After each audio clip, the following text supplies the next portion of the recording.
Hey, good morning guys. So today, Tinker Day. Yup, we have projects piling up. It's been crazy. Between work and getting this channel on the way here, man alive. Oof. I'm stealing time right now. I'm trying to get it all done because we want to take Murphy out on a longer trip. And there's an ongoing list of things that would have to be addressed in order to make that happen.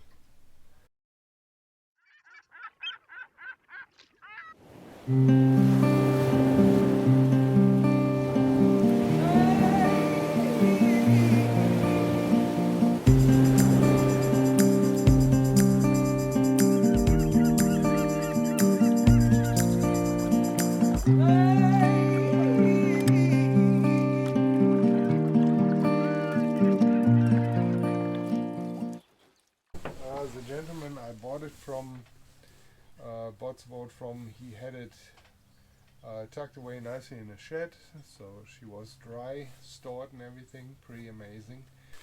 And I asked him, so I said, is that emergency tiller on board? And he said yes, right there in that little plastic compartment that's in the cockpit. And he pointed, I think, towards the baler handle for the emergency bilge pump, the hand baler. And maybe that was just a misunderstanding. And usually you put those pieces together, make an emergency tiller out of that with some models, and others have an actual tiller. So here I will show you later on what that looks like. You take the plastic cap off. There's two Phillips head screws in there, so you need a Phillips head screwdriver always. And then you can take that off, and there's an aluminum pipe in there, and it has a little cross-going bolt in it. So I looked into that and I was like, okay, what I need, I measured it, I need a 2-inch aluminum pipe that would fit exactly into that, and then I have to make a cutout with an angle grinder or so into it that it would grab this bolt down there, and then I need to drill a hole in it big enough that that baler handle would fit in, and voila, you have an emergency tiller. So I actually finished that project.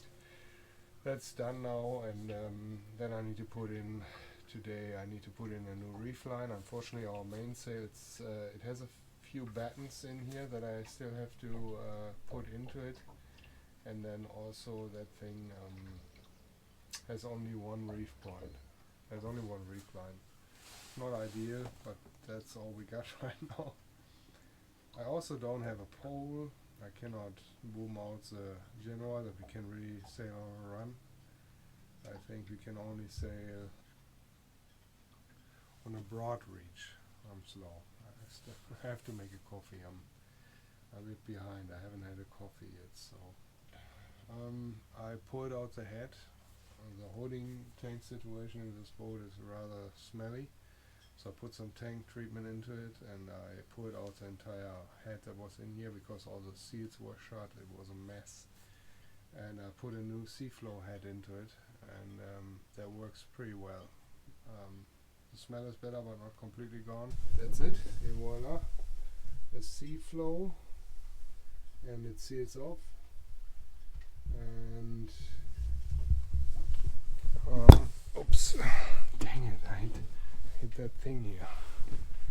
That's that pipe that the cable runs through for the centerboard, for that lifting centerboard. And by the way, I think there's hardly any weight in that centerboard itself. It's all encapsulated in that shoal keel. So I really like that design. Stability doesn't come that much from the board itself, other than that it basically acts like, let's say, you're sticking a paddle down and it holds the boat. Obviously it allows the boat to point higher to weather. That's the whole idea, that you have a pretty decent pointing boat once the board is down. And but my point is, it doesn't have really much weight in it, so it delays basically the rolling moment by drag, by the material in the water itself, like you would stick a paddle down, let's say, in a canoe or so. Same effect. But anyhow, so this toilet project completed. I show you here what I got in a moment for that emergency tiller. And then the reef line needs to go in, that's what I do today. And then navigation lights. I ordered LED nav lights, lanterns, one bow lantern, the two color, and then a stern lantern white. And the stern lantern I broke off by accident with my own clumsiness because I wanted to see what's in there, what kind of light bulb. I was first thinking I'd just get the bulbs and replace the bulbs and keep the lanterns, but they were also pretty worn out and brittle and whatnot. So I just ordered on Amazon a lantern set, and that looks pretty decent. I just have to get around and install it today, and we'll do that also. And yeah, the list goes on and on and on. But before we do any of that now, the first thing that I really need is a coffee. This needs to be stowed away in a Tupperware container, because having anything paper exposed like that is probably not a good idea.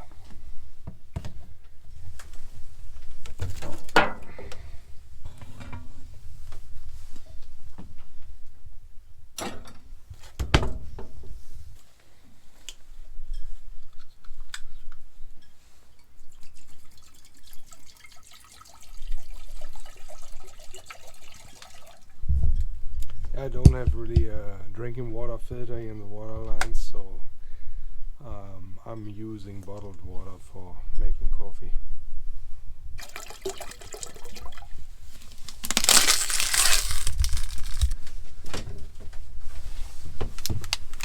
The trash can situation, that's another thing. It's not really that convenient. I have to find a better spot for it.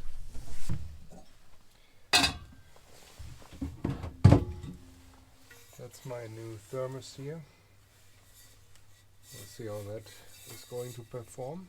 Ranger Pro, it promises hot for 26 hours, leak proof, rubber grip handle, great for the gym. Well, okay, we're not in the gym, but what the heck. Okay, so step one. We have to prime this, so move the pot over. I will use the right burner for this. So I can use the pressure pot a bit easier. I lock it for now. So I got that locking mechanism here that prevents it from gimbaling. So now I can actually use my pressure pump a couple of times. You just want it to have a little bit of alcohol coming out that you can light, and then you close it again. And the sense and purpose of that is you do that to prime it, that it would heat up. So here we go. You can see the alcohol running out into the pan. And that's all that you need to really close that again. So we light it up and let it burn for a while. It's a little bit of a blue flame. I don't know if you can see that at all. And that will basically prime the burner that it is hot enough to make the alcohol gas out under pressure eventually. So the worst mistake you can do now is open it up again without being primed enough. And then you have a ginormous flame. Then you really have a fire on your hand. That is why I assume those pressurized stoves have a relatively bad reputation for being unsafe. But as long as you prime it correctly, you wait, let it burn out, let it heat up. It will take about, depending on ambient temperature, 3 to 5 minutes, maybe even more. Yeah, so that priming process is important. You really want that burner head to become really, really hot. After that, it essentially works almost like a propane stove.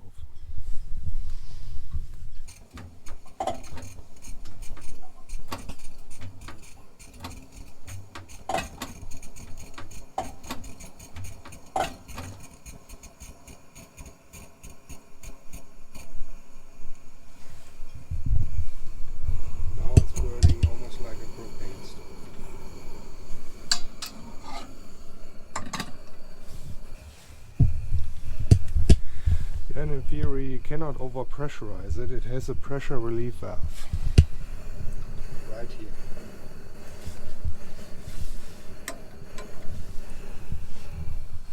So if it builds up too much pressure, it should open up.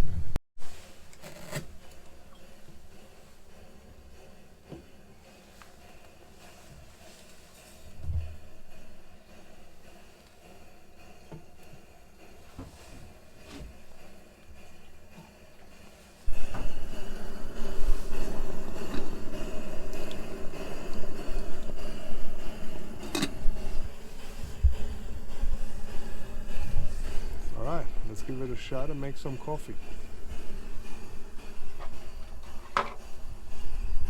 I know if I do that on that 4-door leaf, I don't have enough headroom here.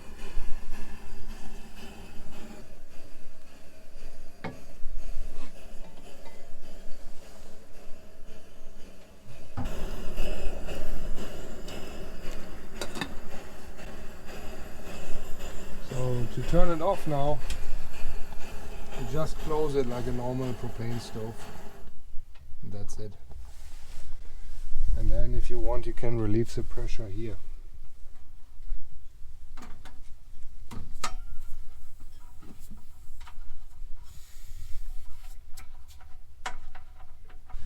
That's also, by the way, where you fill in the actual alcohol. And here's my fuel, here's what I'm using. Let's put it here. Again, we're not sponsored by them or anything, but that seems to be a really clean, denatured alcohol fuel that works very well with non-pressurized stoves as well as pressurized stoves.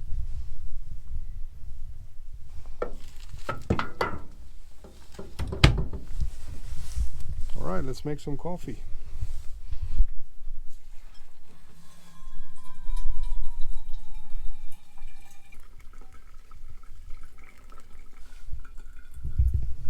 Smells good though, really good.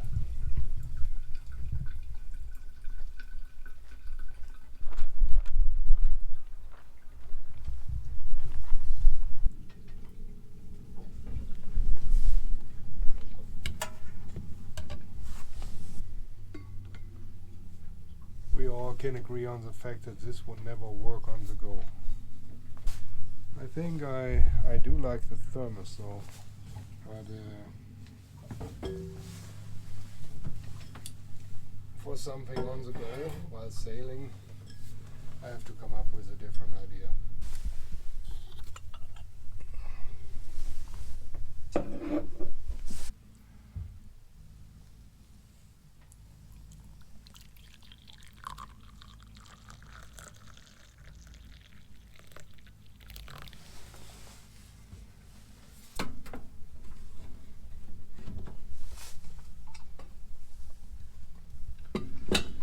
Another project.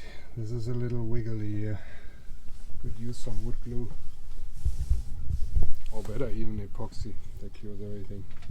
Well, now let's enjoy some coffee outside.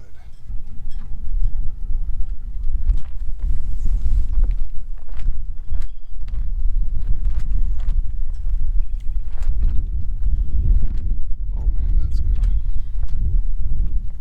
Priceless.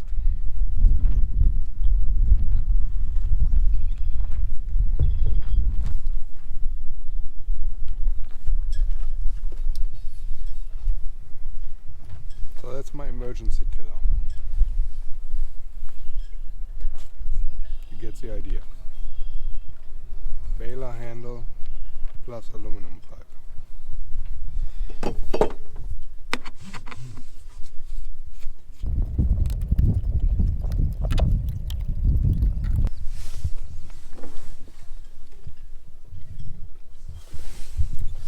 I don't know if you can see that, but that's a little rot in here.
drain down and over and out.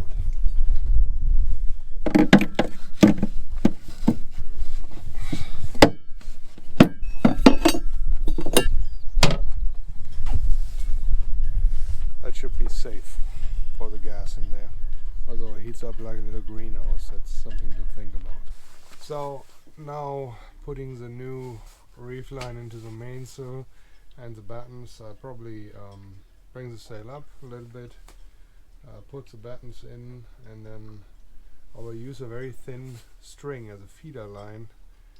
And unfortunately I have no rigging tape. I would love to tie those lines together in a way with a feeding line, and you can also stitch them up and then put tape around it, that you have a smoother transition from one line to the other. That would be ideal.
Line, bingo.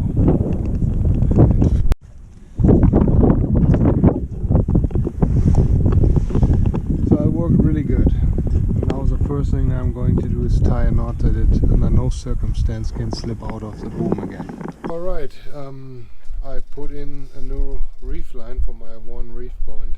It's a typical 2-point jiffy reef that you would organize from front of the mast. I don't have a winch here on the cabin rooftop, and I don't have any clutches, so I can't bring that back. And also because the reef line runs through the boom, you cannot really handle it any other way but putting the kringle down, you know, on the hook, and then pull the reef line in from the mast side. If you want to have that jiffy reef going on that you can all handle from the cockpit, I would have to put some blocks on the boom and run it external instead of internal. So anyhow, I'll show you what I did. There it goes.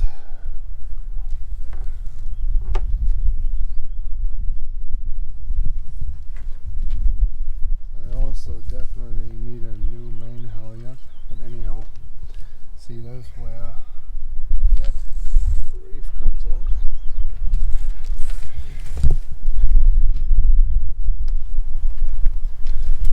And then it comes with a kringle here also, so I just use my secondary reef line here to tidy that up. It runs through all the ice, and then we pull that down, and voila. And a new boom gang and a new backstay tensioner.